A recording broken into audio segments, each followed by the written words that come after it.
Social Perspectives is brought to you by Everett and Kennings. Hello and welcome to Social Perspectives. I'm J. Gentile Everett. We're glad that you joined us for today's show. Do white people generally hate black people? If so, why? Have black people in return crafted and untrusting, contemptuous, and sometimes vile opinions about white people? To do a pathology on hate would suggest that hate has died and therefore has been eviscerated from our social transactions. Since each of us, irrespective of our ethnicity, has some personal reference to the existence of hate today, we will try to explore the psychology of hate. There has to be some mental process for anyone to embrace something that's passionately negative, vitriolic, vacuous, and devoid of decency. How do we destroy it? Let's go back and try to find its roots. Perhaps we might find its causes. We'll be right back.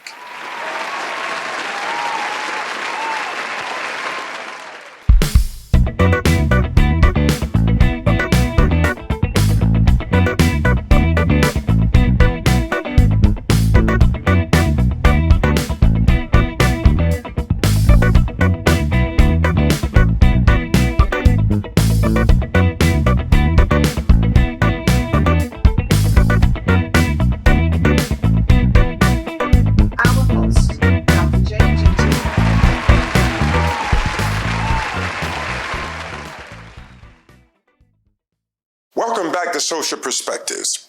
Dr. Smith authored an article attempting to answer the question, why do white people hate black people so much? This question is as old and worn as the variety of attempted answers to it. There are as many answers to the reasons why as the number of people in the world, and renders the question as irrelevant and even flawed by now. What do I mean by relevant and flawed, you might ask? Well, at this point in our history, the question is not relevant because there are many blacks now who frankly don't even care for the answer anymore. Still, there are whites who think they know the right answer, and that answer is probably not very flattering to blacks. Furthermore, many of our white counterparts will answer in this way. I don't hate blacks. 2, I hate black people because of what many of them do and how they act. They act like thugs at times. They show elements of laziness and lethargy and ineptitude. It is flawed because no one answer to the question could ever be borne out by any real association with black people, since most white people with negative opinions about black people have never lived around or associated very much with black people. Even those with cursory experiences working with or living around black people have no actual idea what it's like to be with black people except from what is presented to them through institutional media and entertainment sources. Let's be rather clear. The media is a unique medium with huge influence on the psyche of all who consume its pictorial content. Today, political leaders, cultural craftsmen of entertainment, movie producers, directors, and writers shape society to a very large degree on how black life is lived and what the value system of that minority group looks like.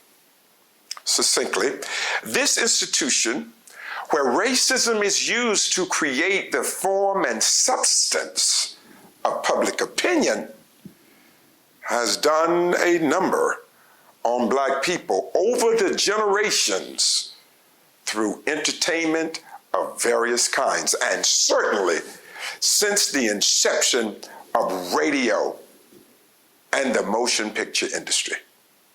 If we pick a generation, we will undoubtedly find Black people depicted in some of the worst ways imaginable, based on the music played, the news media accounts of crime on the evening news, to movies and television in general. During my formative years, Blacks rarely appeared in television except in roles of servitude. I wonder, did anyone consider what kind of influence that would have on young Black children of that era? As I reflect on that period now, I can easily see multitudinous assessments taking place with respect to how the two groups shape ideas about themselves and each other. It was very possible young Black kids from that era believed they should not expect to ascend to certain places in society, because since it was so rare to see a Black character on TV, when you did, you would see them in limited roles of cleaning and fetching, that many young Blacks would seek to soar only to jobs reflective of that mindset.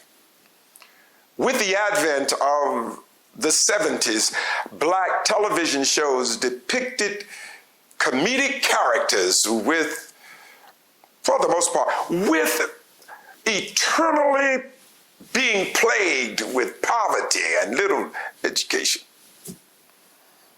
Those who could not ever get out of the ditch of financial despair seemed to be the shows we watched the most. It was as though if Black families ever got out of the ghetto, the show would lose its entertainment appeal. It appeared their mindset was, since our lot in life is laborious, let us laugh our way through our lease. Characters like those on Sanford and Son and Good Times were simply supposed to accept poverty and a struggle as a way of life and find virtue in it. While characters in Dallas and Dynasty only lived in the lands and laps of luxury, were supposed to be financially ruthless, it was admired and considered financial erudition on full display, and the American way of life, but for white only. We'll be right back.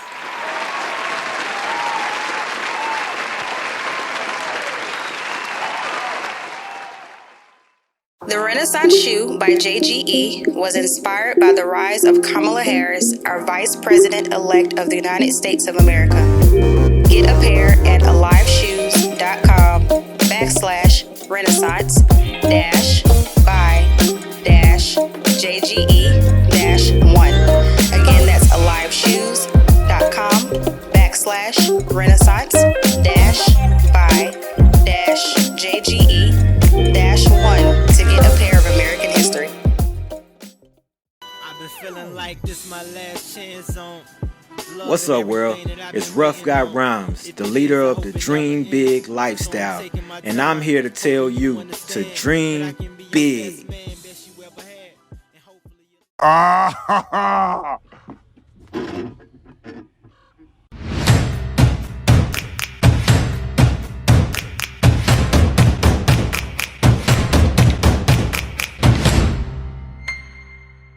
Oh, that's hot.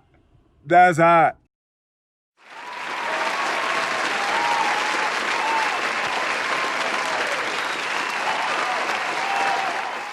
Welcome back to Social Perspectives. Is there hatred of blacks by whites or just hatred among racial groups in general?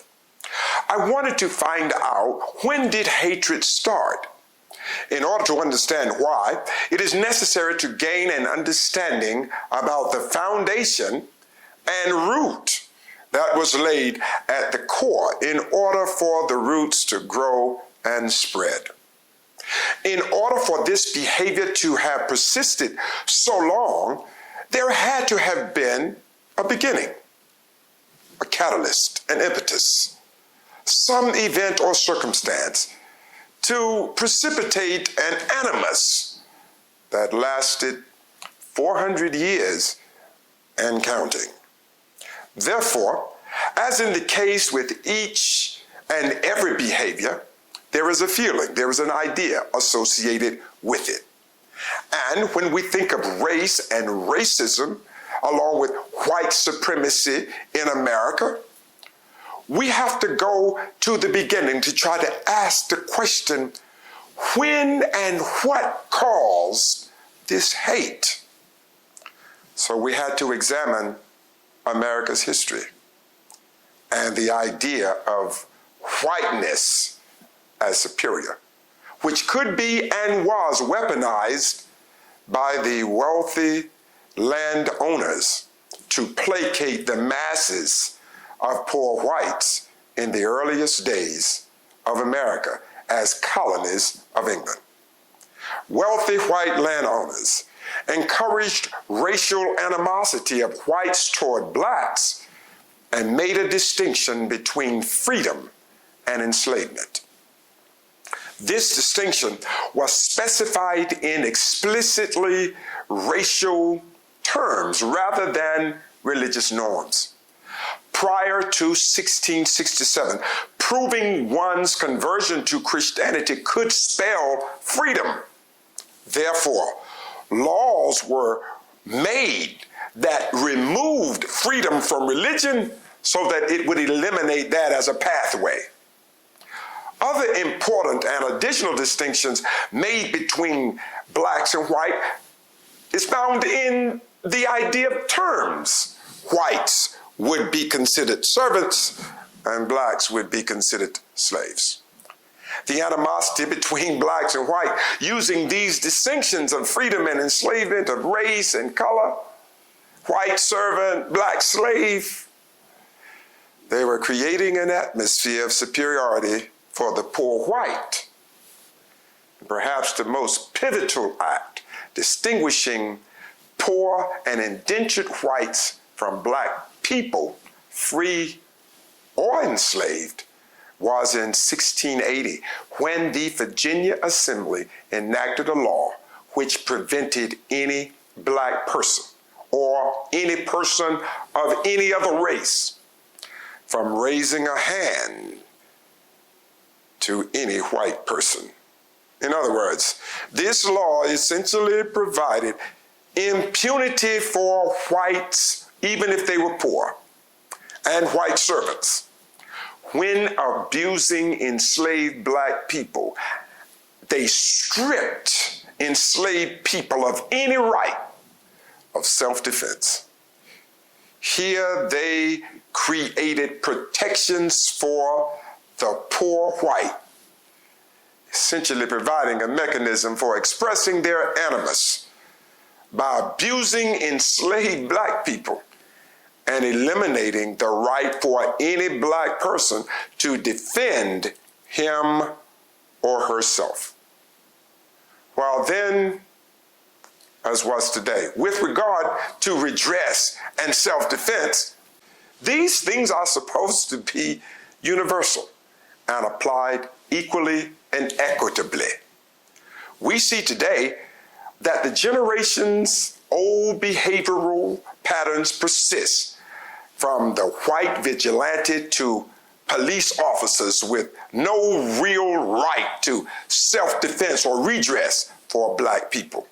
In essence, today, many still believe they can behave in an aggressive way with impunity toward black people. It's really astonishing, even today, the sheer number of blacks killed, or the number of police home invasions and the killing of innocent lives. Or just like the other day, large numbers of white officers broke into Miss Young's home, a black woman in Chicago, and she was standing there naked in her home with guns drawn, her dignity denied, and these officers invaded the wrong house. What would the outrage be if these were black officers with guns drawn on a naked white woman for some 30 minutes? How would white America feel if 9 white evangelicals were having a peaceful prayer meeting and a deranged but calm black man entered the sacred service of prayer and killed them? Would the culprit get a buddy-buddy ride to the Burger King because he was hungry before going to the police station? And lastly, did we know between 1660 and 1690, leaders in Virginia began to pass laws and establish practices that would provide and sanction deferential treatment for freed servants whose origins were in Europe? They conscripted poor whites with whom they had never had interests in common into the category of free men and made lands, tools, animals, and other resources available to them.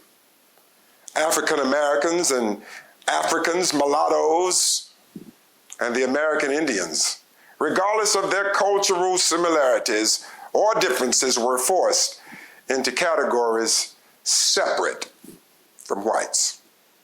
Historical records show that the Virginia Assembly went to great extremes not only to purposely separate Europeans from Indians and Africans, but to promote contempt on the part of whites against blacks.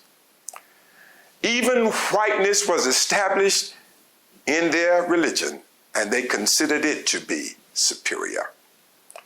The association of race with the divine is inherently theological decrepitude by any standards. That's why, as the young people will say, I feel some type of way when I see biblical heroes are always depicted white. The angels are depicted white. The priestly robes are white. The lilies and the walls and heaven's gates illustrated white. The horse of victory is white.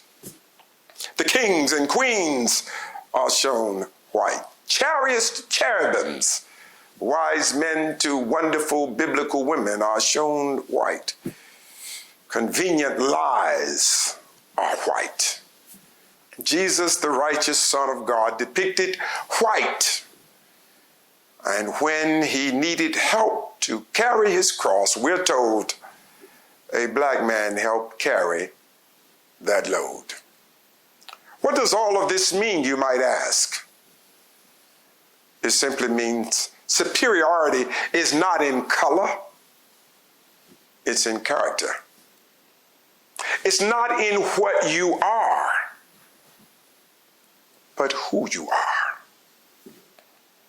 Think on these things. We'll be right back.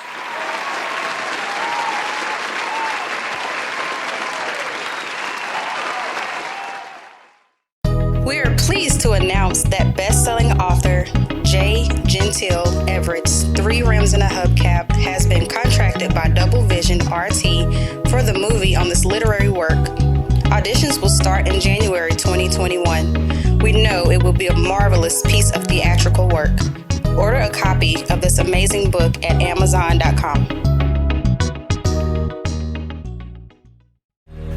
Have you ever met somebody you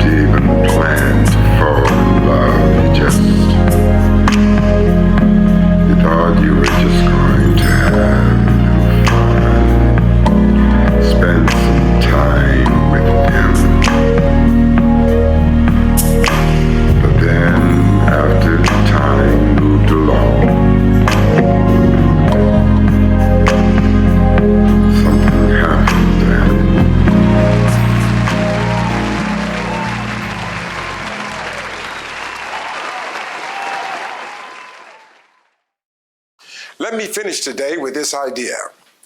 Whether love or hate, every manifestation has an inception. And for it to continue to live, it must be fed and nurtured. Similarly, if something is to be destroyed or removed, we must consciously starve it, and it will die. The existence of hate for other people is particularly unseemly and does not guide our humanity to any positive place.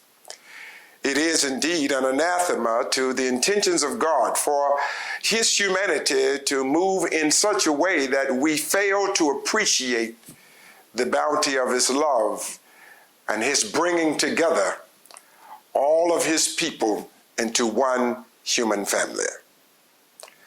With little to no legitimacy can anyone argue that God in his infinite wisdom has placed some measure of himself, not only in his creation, but he also inserted himself in the culture of all of his people. It is through our ability to forge relationships with people who may not look like us that we experience new dimensions of God. One of the missing components that was conspicuously absent in the approach to racial superiority by any group, and that was to racially grow without humanity growing, create great problems. Economic and social schisms and chasms will continue to manifest themselves in our society, and consequently, goodwill and unity will continue to be the elusive light of growth as we remain shackled to the lingering lasso of grief, brought to us by our own racial theatrics of absurdity and our cultural ostentatious narcissism. We are called to a greater purpose than simply to promote a pigmentation. What about principles? We're called to appreciate the multitudinous pulchritude of God. Simply stated, we are called to recognize and to embrace the beauty of all people. Thank you so much for listening to this show, and hope that it will enhance your understanding about hate and love. We hope that you will listen to all of the announcements that will come after my presentation today. We want to thank you for all of your support. We ask you continue to support us with your financial gifts. You can help us continue to do this work and continue to share these insightful ideas about God and man through your tax-deductible giving to the Renaissance Ministry of God, 2206 Vintage Hill Drive, Durham, North Carolina, 27712. That address is at the bottom of the screen. Please support us as we try to keep our community enlightened. God bless you.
Live Shoes proudly announces a new shoe line called the Gentile. The new classy, cosmopolitan footwear was designed for the upwardly mobile personality who believes in making statements of cool with each step. The Gentile footwear is the shoe for all occasions because cool never goes out of style. Go to aliveshoes.com/Gentile and step into your cool. All proceeds are going to the Kingdom Building Ministry of Mill Branch Baptist Church in Fairmont, North Carolina.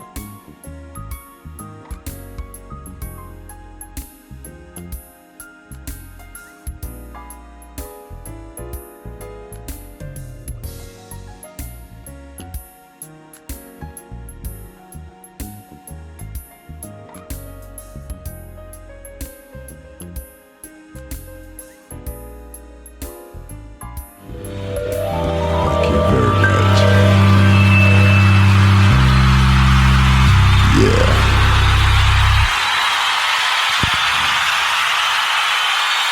Give me a little bit more on this mic, brother. Let's do this.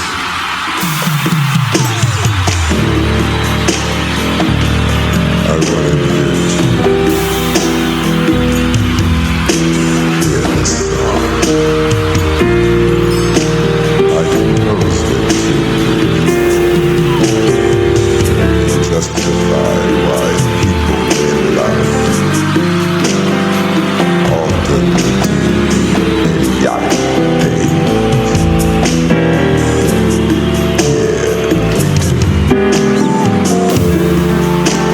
Logic and rationality have in most cases been eviscerated from quotidian thought. So, I hope this vibe is